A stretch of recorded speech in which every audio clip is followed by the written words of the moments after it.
Je commencerai cette chronique avec ce chiffre, 50%. Par définition, 50% représente la moitié exacte d'une entité. Le Larousse définit d'ailleurs le mot moitié par chacune des parties égales d'un tout divisé par 2. 50%, c'est ce que représentent les femmes dans la population mondiale environ. Et donc, à part égale, les hommes représentent l'autre moitié. Vous me suivez jusque-là? Bien. Depuis que l'humain est humain, tout aurait dû se décliner, sans distinction, autant d'accès, de privilèges, de mise en avant, de protection, de justice entre les hommes et les femmes. Pourquoi différencier un être doté d'un pénis d'un autre pourvu d'une vulve? Qu'est-ce qui, physiologiquement parlant, définit l'infériorité d'un être par rapport à son égal? Oui, car dans la vraie vie, nous sommes très loin des 50%.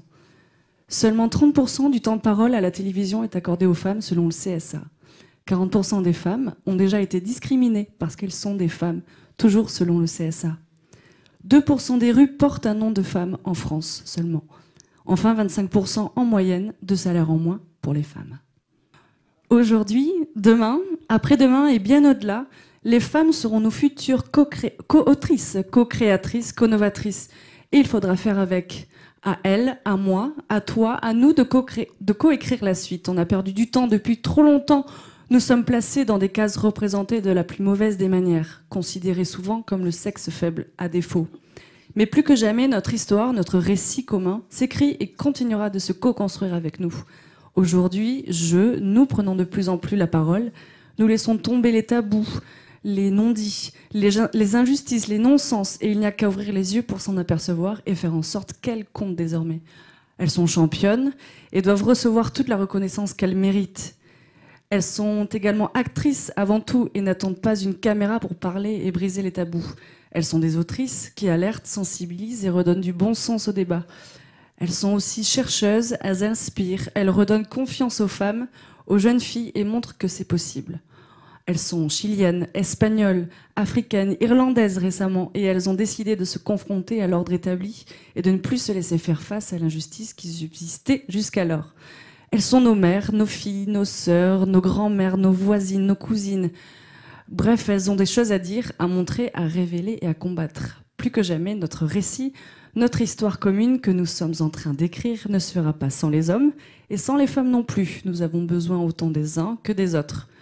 Notre monde change, ils font composer avec une mondialisation toujours énorme, une ère numérique passionnante et alarmante aussi, une dimension géopolitique compliquée, une planète à protéger, bref, chacun a son rôle à jouer.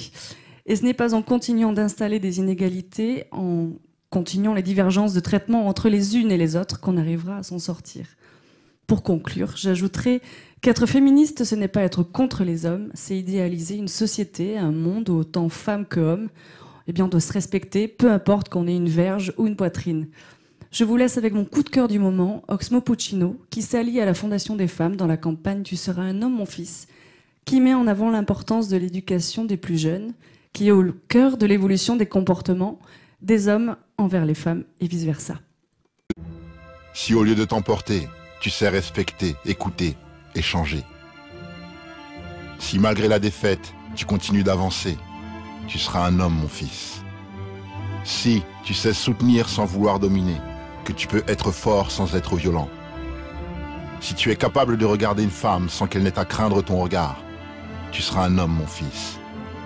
Si tu te bats, partout, contre les inégalités et les violences, et que tu as le courage de briser les silences, si tu refuses qu'on humilie ta mère, ta sœur ou tes amis, comme toutes ces femmes que tu croiseras dans ta vie, alors ce jour-là, oui, tu seras vraiment un homme, mon fils.